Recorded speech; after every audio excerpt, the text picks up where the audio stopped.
Johnson, and player number 7, Peyton McNamara. Just for you to know, we have translation in both Portuguese and English today, so if you require translation, please use the FIFA interpretation app and just say what language you'll be speaking before the question. If you have any questions, raise your hand, wait for the microphone from our volunteers. When you get the microphone, state your name and your organization, and then you can ask your question. So we'll start first here. Thank you. I have questions for Coach and for player McNamara. Coach, describe me please why Khadija is so important for your teams. What he can do for Jamaica to continue to dream, to eliminate Brazil and clinch to the final. And for McNamara, from the point of view of a player that plays together with her, what can add to the game of Jamaica? Thank you very much. I think I'll go first. I don't know if I need a description right there. She's a big target. You know, she's I would call her lethal weapon. She scores goals, and she's the all-time leading goal scorer in Jamaica. So that men and women, so I think that speaks for itself. And she's a very technical, good leader and just a solid footballer. So I think that's just my description of her. And as a player, obviously she has made a great name for herself. She sets the standard in trainings and in games, and she's just someone that we can all look up to when we're playing with her. Thank you. Joe Lynch, question in English for ESPN for both Coach Law and Peyton. Just wondering, heading into the final match day, first World Cup win on the board, fate is in your own hands, coming up against a huge women's footballing power in Brazil, South American powerhouses. Just what have the emotions and the sense of occasion been like in the camp in the lead up to this game, and how do you approach it? Do you relish the underdog title? Is David versus Goliath shocking the world? How do you go about getting your heads in the game? Well, I mean, as you described it, David versus Goliath, I mean, I wish it was that easy. But, Brazil is a powerhouse to say. And I think we relish the challenge. All along, we know we're going to come into the World Cup as being underdogs. From the qualifier, we've been underdogs. So it's nothing new to us. But Brazil is a powerhouse. We have to come out and just try to match them step for step. They're very skillful. And we know they're going to come after us with everything that they have. So we have to be ready. And this tournament for us has been a list of firsts. I mean, we're creating history, and we're in the process of creating a legacy, and I think that process continues tomorrow when we go up against one of the biggest teams in the world. Hey Coach, hey Peyton, Elias Lorani from Apple Media in English, of course. I want to ask you, you've had such big success at this World Cup so far. Are you guys doing this in spite of the fact of a federation that doesn't want to really support you financially? We did hear the story about the GoFundMe for raising funds for you guys. Maybe you want to touch on that a little bit? Well, that's in the past, and we try to, we're a very resilient team, and, stuff that happened with the federation, we're not going to go over that right now because our focus all along has been, okay, let's just stick together as a group. To us, we describe it, this is our foxhole, just like a war, and we're going to just protect the foxhole and move on, and the rest of the stuff will take care of itself when all said and done. So, that's as much as I'm going to touch on that. Hi, Emily Dozier with the Associated Press. So obviously you guys have had quite a journey over the past few months like you just touched on. But especially these past couple of weeks, you guys have had some historic games. So how has the team grown throughout these past couple of weeks? Well, from the qualification, I say, we have grown because, during the qualification, in Mexico, we really hasn't had a lot of games after that. But I think the player I use the word again, resilience, and they come into this World Cup, and we always look forward to saying we need to try any way possible to get to the second round. And I think the players are liking Australia. They like it here, so they see some kangaroos. So we want to stay a little bit longer. Simon Hill, HBS. A question for both Lorna and for Peyton. How has your success so far been received back in Jamaica? And Peyton, you talked about legacy. What would you like to see that legacy be, say, in 10 years' time for women's football in Jamaica? Well, I think, first of all, being the pioneers kind of for women's football in Jamaica. We have a lot of room to grow still, but us being up there as one of the best teams in the sport would be a great legacy and a great target, I think, for us. I mean, with the way we're going, with the players we have coming in, I think we're on track.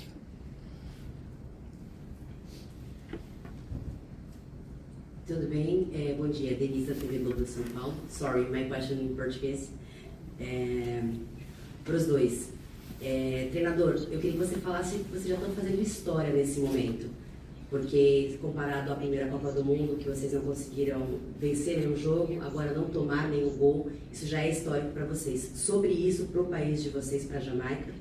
E para a Namara, se tem alguma mudança na estratégia para enfrentar o Brasil, porque elas vão vir querendo vencer, porque elas precisam dessa vitória para seguir. Então, se vai mudar alguma coisa na estratégia de jogo de vocês.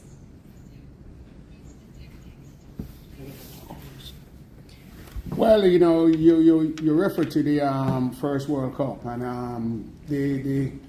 when we started working, I was the assistant coach then, and Coach Hugh Menzies giving big praises. We worked together, and that squad, we weren't planning on going to the World Cup. We were just planning on. Cedella Marley was brave in calling us up and having us help out, because the football in Jamaica was null and void, and you know, and she put it together, and somewhere miraculously, we put something together, and we got to the World Cup, and it was like, oh, it happened, okay? And from that, you know, praises to Coach Hugh Menzies, we think we could take this further. So the legacy started there, but I think we have long ways to go in terms of what countries like Brazil and these countries have produced. We're far off when it comes to, in terms of women's football and the rest of the world, but we're trying to grow.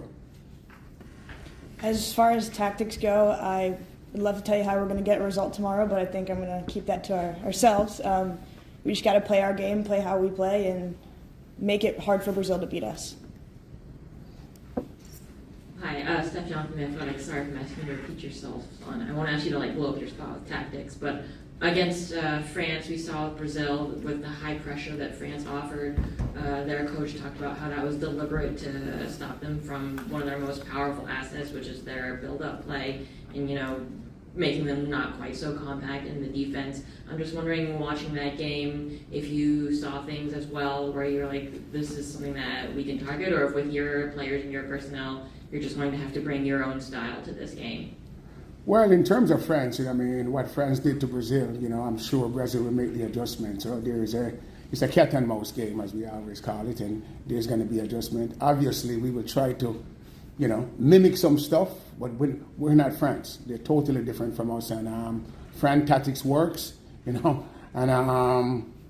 we're not going to use the tactics that France use. We'll just use the tactics that we think our players are capable of doing. Question for both Coach Holland and Peyton. You mentioned you're enjoying your time in Australia. You're currently training out in Bundoora. It's the home of the Matildas, but really it's the home of the Reggae Girls. They used it for about a week after it opened, and then you moved in and you've had it longer than they did. Just how have you enjoyed using those facilities? Brand new. It's the largest ever investment in football-only facilities in this country has ever seen. How are you enjoying those facilities, and what advantages have you taken from them? I tell you what, I mean, you said it's the home of the Reggae Girls. I wish if we could take it back to Jamaica with us, because it's the most fantastic place in terms of training facility that I have ever seen in the world. And it's better than most men. I mean, big clubs, and it's not done yet. It's not complete, but we've enjoyed it. The staff has been excellent with us. The training, it has everything for us to train, and I just think it's a fantastic stuff to gift it to the Matildas. And you know what, I praise them for fighting for it, and we need something like that. It would be fantastic. Yeah, I'm incredibly thankful to be able to train there.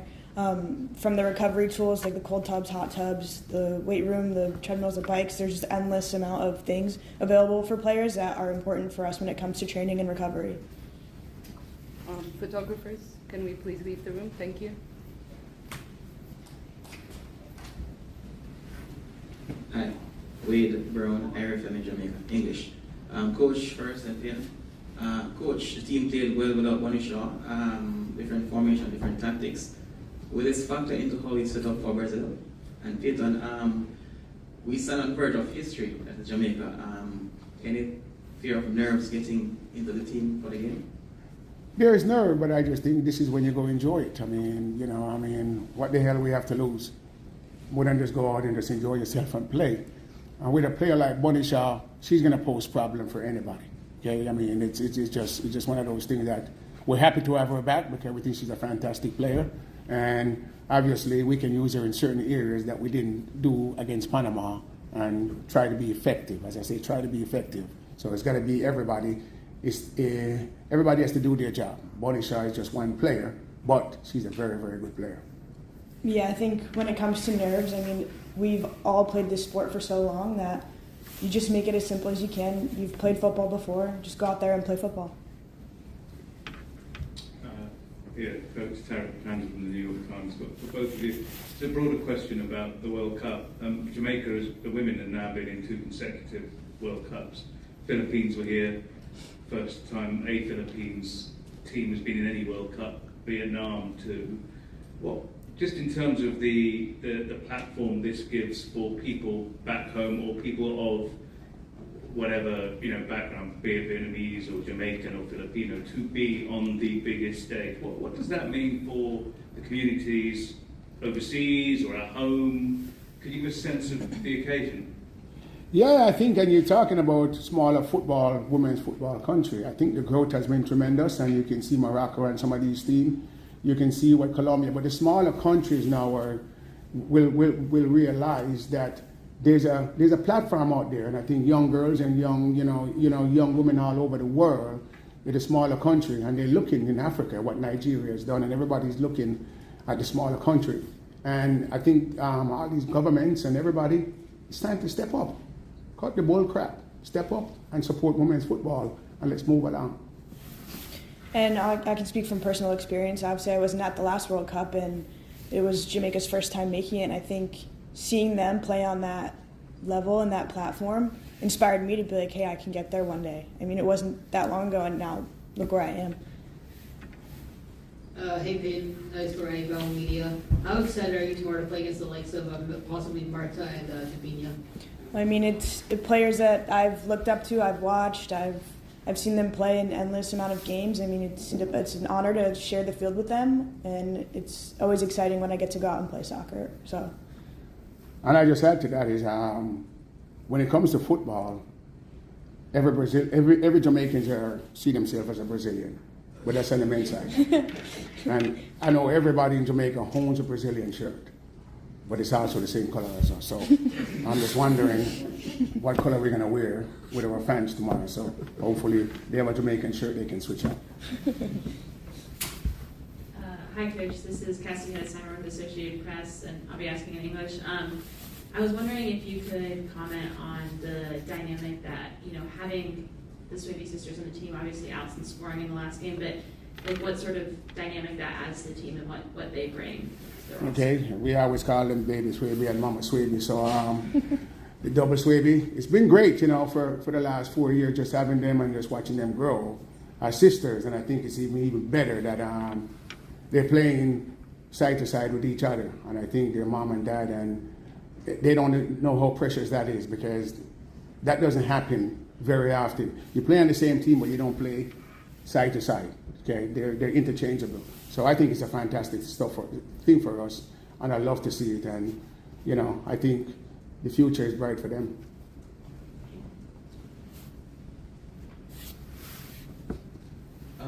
Question for whoever feels better suited to respond. We've seen so far at the games in Melbourne, the first game, there was a large Nigerian contingent here that really seemed to lift their side.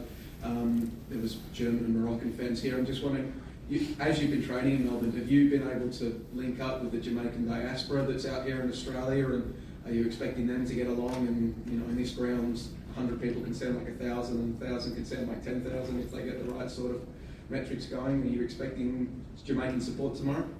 I don't think the diaspora is as big as the Nigerian and the Colombian here, but we have a lot of Jamaicans here, whether in Perth or in Sydney. But I think we're louder. Okay, and I think a lot of the Australians, we love Australia. I think a lot of the Australians, we have similar colors. So they're waving their colors, and and the support from the Australians have been fantastic, and we expect it's going to even be louder. There'll be a lot of yellows in the stadium tomorrow. I don't know who's going to be who, Brazil and Jamaica. So we got to be careful with that. You put the call out to Aussies to get behind the reggae. I just tell the Aussies right now that we love them. Just come out and support. Okay, thank you, Coach. Thank you, Peyton. Thank you, everyone.